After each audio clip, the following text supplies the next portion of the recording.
Good morning. Happy Wednesday, lovelies. I hope you are well. I'm going to give you a moment if you are joining us live to get yourself connected in, get a cup of coffee. Let's check in a I feel like the theme today is to be so lighthearted. And so that's what I'm channeling in the moment. I hope you will too.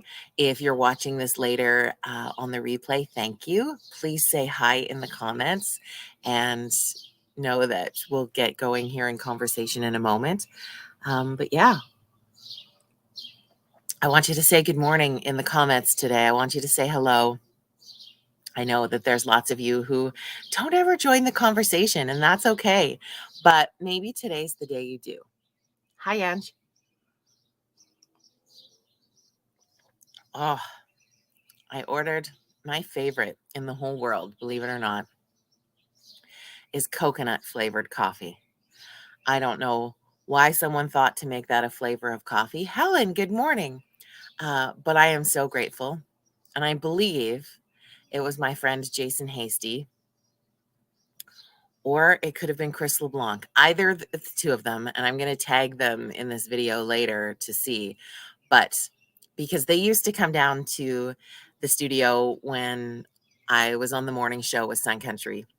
And both of them love coffee as much as I do. And they would love to come because we ended up getting a Keurig at the the radio station. But really, it became the coffee station. And so it was nice because getting artists to get out of bed so freaking early to come on the show was always challenging because they'd rather sleep in and whatever. But when you have good coffee, you can lure them in. And so I don't know which one of them introduced me to coconut coffee, but I freaking love it. And I want to say I think it was Jason, but Chris, I'm going to give you the benefit of the doubt too.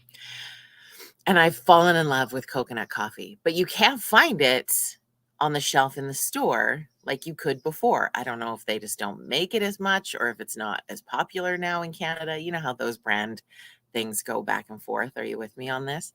Anyway, I found it on Amazon. I don't care if the price is right or not. I'm able to have my coconut flavored coffee in the morning, and it has brought me so much joy. And sometimes we just have to find those little things that light us up and bring us so much freaking joy and just go for it. Because, like, what do we have to lose at the end of the day? I don't know. I feel like in the last few months, there's been so many reminders of that have popped up in my life. And I would love you to share if you feel that you've experienced this as well. But there's been so many things that have popped up in my life that remind me and give me perspective to how precious our time on earth is, how our human experience that we're having in this lifetime is unknown. We don't know how the time frame that we are going to be here for. I think if you're like me, I'm like, oh, I'm definitely living to 100 because I want that birthday celebration of 100 years, but I don't know if I'm actually going to be given that gift or not. I That date could change at any given moment. Hello, Shannon. That date could change and I have zero control over what that date looks like. So much of that has come into perspective in my world in the last probably 2-3 months, has really been this continual lesson of perspective. And what I take from that is just, again, finding those pieces of happy and finding those pieces of joy and just start incorporating them into your life. And I feel like as humans, again, I would love your thoughts and perspective on this, um, is we like to hold on to the good things for later, right? Like we save the good china for that special dinner. We save that fancy bottle of wine or spirit for that special occasion that is going to come. We save that outfit for the something fancy. We save and we hold on to the things for the one day. And we anticipate and we plan for this one day, this in the future, this, and we're so we're so driven that either we are stuck in the past and we're living in that time frame, or we're so concerned about what's going to happen down the road in the future that we forget to enjoy the things right now. And we hear it all the time, right? You hear the be in the moment, live in the moment, live like you're dying, live for today. There's all those catchphrases and there's all of that, I don't know, brilliant marketing behind this concept. But do we really, really hold on to those moments? Do we really do that? Or do we think, yeah, like that would be a really cool thing to do? Maybe one day I'll live in the moment, right? Do you find yourself saying that or doing that ever? I would love to hear. Good morning, my Cheryl. And I don't know. It's really hit me, I think, losing people in my life of recent, paints perspective for that. Hearing of people that maybe I don't know personally, but friends of friends that have lost or tragic accidents or different things, or just, yeah, loss of time, loss of all of the pieces. I think that we as humans we are so future planning, right? And we are so, right?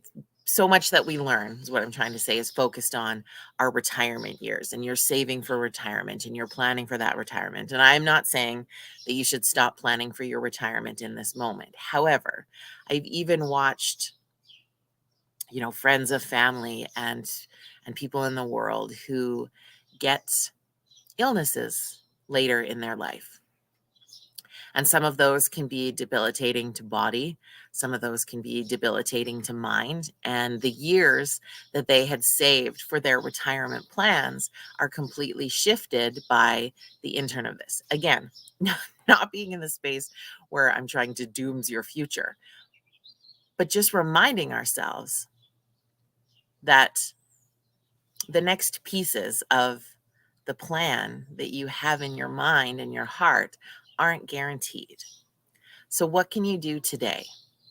What can you do in this moment? What can you do this weekend coming up? What can you do in an hour from now that allows you to feel that joy that we all deserve to feel in every given moment? Angie, I'm so glad you had an amazing milestone in your business yesterday. Can we give some claps in the comments for Angie? I think that that's amazing. So good. Good for you, girl. So, what, I don't know. I feel like there's a lot of conversation around being in the moment, but I don't know if there's a lot of action in it. And I felt it on my heart today to just remind you to do the things that you want to do, to try those things that you want to try, to order that coconut coffee off Amazon and enjoy a cup of it every single day because it's your favorite, to go visit that place this summer that's been on that wish list for a long time, because let's just do it. Let's just do it. Let's find the joy. Let's do the things. And let's bring some friends along for the ride. Let's connect each other. Let's have some fun. Let's go through all of those motions and share with each other and celebrate each other's joy. I think that it's so easy to fall into the negative, and I've been there. I think it's easy to get angry by so many things that are happening in the world. And trust me, there's a time for when we have to be serious about the things we need to be serious about. But I'm just feeling, societal wise, on a whole, we're losing our laughter. We're losing our sense of humor. We're losing our opportunity to laugh in a moment. And again, that comes with, as we become more aware of people and situations and life around us, which we absolutely should. Some of the things that used to be funny don't feel funny anymore. But I think that there's ways to bring humor into our lives and continue to remind ourselves that we are beings created with such incredible senses of humor that we need to tap back into that. I titled this coffee chat today, reminding us of our mantra, which is don't be a dick, right? And I use that as a mantra, one, because it's kind of flippant, two, because it makes me laugh, and three, it's just ultimately, I feel, in my opinion, a funnier way to say be kind, and reminding ourselves of that, but that we can still have fun with each other, and we can still laugh and play, and we can still tap into our sense of humor all the time. And I think you can still be laughing when things are serious. I sure hope so, because that's what I do. But it just, that does not feel better if you could leave the life. Like, I went to a celebration of life on Monday afternoon for a man that um, was a community pillar in the town where I grew up. And Walter was somebody who was always telling jokes and had the most infectious laugh. And that was a lot of the things that were said in his eulogy on Monday, was just, man, he had the most infectious laugh.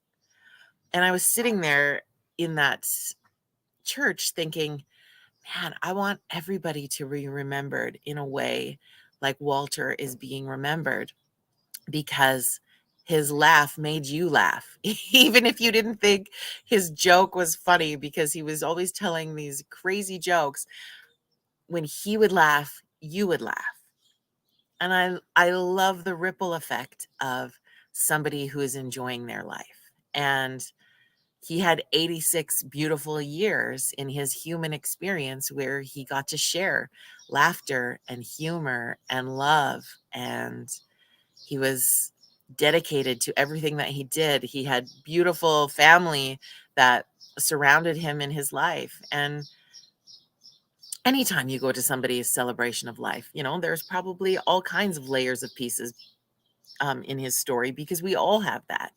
But ultimately, listening to people share about his infectious laugh and the way that he made people feel great, even, my close friend that I lost a few weeks ago, the way that she made people feel like you were the most important person in the room in that moment, was such a gift. And it reminds you to just tap into those gifts, to leave people feeling better than they were after they've had a moment with you, right? It's that, I want to say it's a Maya Angelou quote, or somebody of that stature, saying that people won't always remember what you said or even what you did, but people will always remember how you make them feel. And that resonates, right? If you think about your interactions every day, even the most minimalistic of an interaction that you have with someone in the community, or in a place that you're shopping, or when you're driving, right? You remember when somebody smiles at you, it makes you feel good. That takes what? Half a second? I don't know.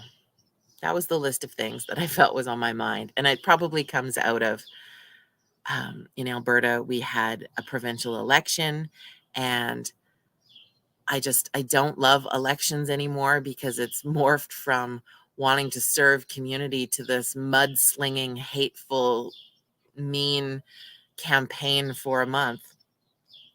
I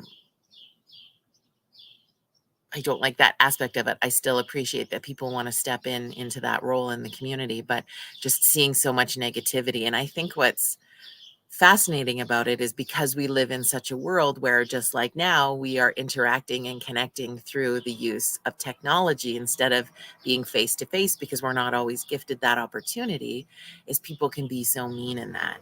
And people who have different views than you, or people who voted for different political parties, they get so angry and mean to each other, and it's not necessary.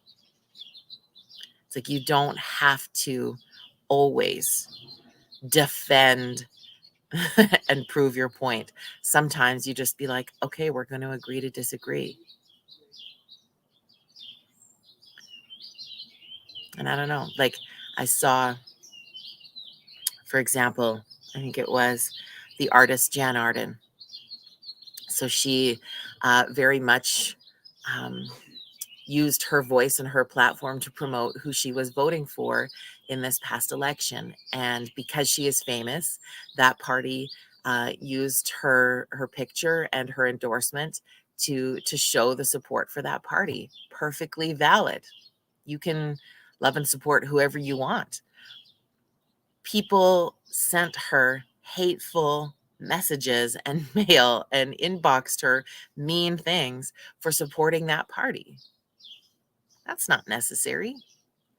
If that resonates so deeply with you that as this singer that she would represent a party that you didn't believe in, then you can unfollow her social media. You can not listen to her music. You can carry on with your life because it doesn't really affect you. You don't have to send a hateful message. And I think that was happening for a lot of people, regardless of celebrity status. People were getting hateful messages. People were destroying other people's signs. For what purpose? Don't be a dick. I think you can still have humor about all of those pieces. I love Jocelyn. Thank you. She says, may we all warm those who we come in contact with us. Yeah. Let's leave them feeling amazing. Every interaction, even when you disagree with them. And sometimes you have to step out of that because at the end of the day, too, I think the things that cause us a lot of, I know in my experience of recent, I was having a conversation with someone who I felt, in my opinion, was being very ignorant about a situation. That's fine. It is not always our job to educate the ignorant because it usually leads to a conflict that isn't required. I believe the ignorant have to own that and educate themselves. And I've been ignorant about a number of topics in my life. Um, I am on a journey of learning acceptance and being an ally to as many things in this world as I possibly can. And I always continually admit my ignorance, learn to educate myself, figure out where I can do the best good for the world with what I learn and carry that forward. That is my job as someone who can express their ignorance. Often that is not the case. And it's very difficult, right? Like it's hard when someone is, but in that situation for me, I just went, hey, you know what? You and I can't have this conversation because I just need to let you know that I 100% disagree with what you're saying. I hope that you can educate yourself better on this situation. And I would choose not to have this conversation with you anymore.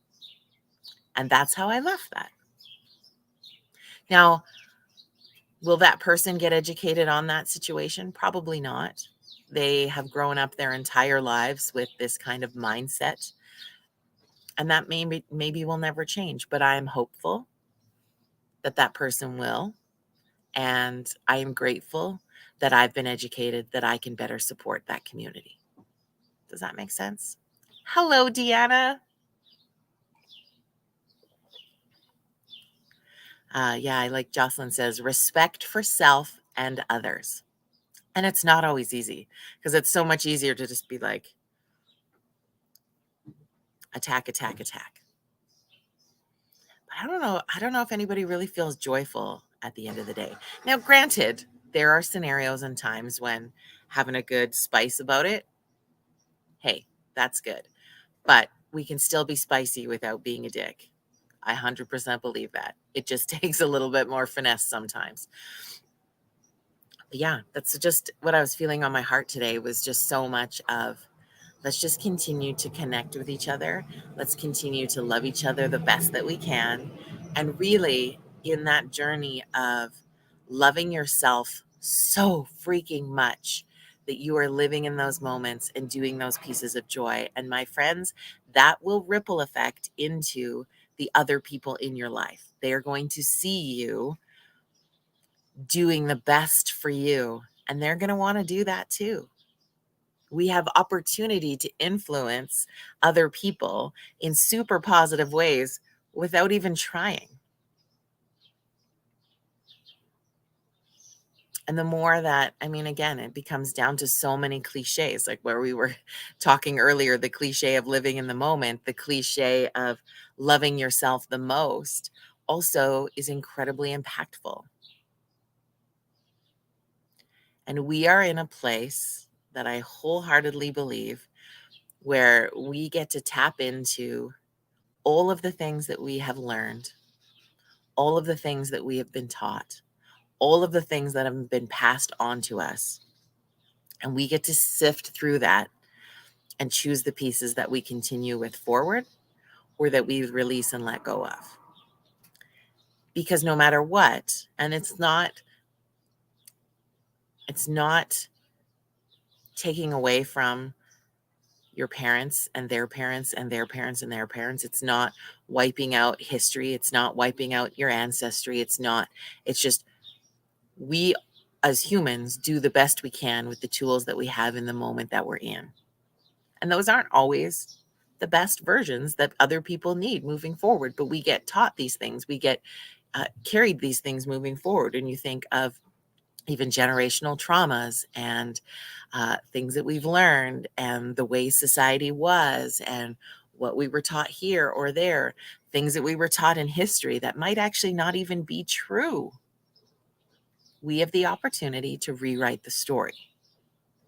And just because we're rewriting it doesn't mean we erase it. But also the flip side of that, when people, because I know that people get really up in arms with the phrasing of canceling culture. But at the end of the day, also, if something was not kind or something was untrue or something was based on a foundation of something awful, why do we have to keep it just because it was in the history?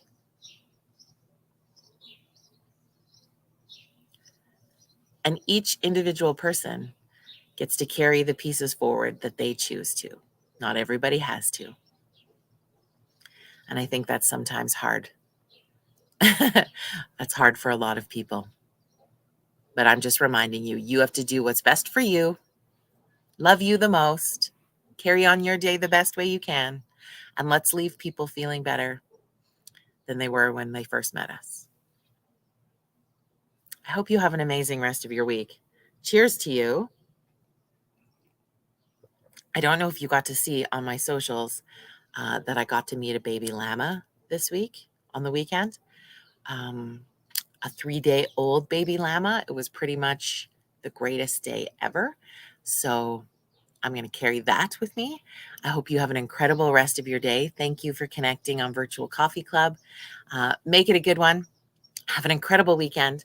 And we will see you next week right here at 9:30 Mountain Standard Time on Monday. Bye, everybody.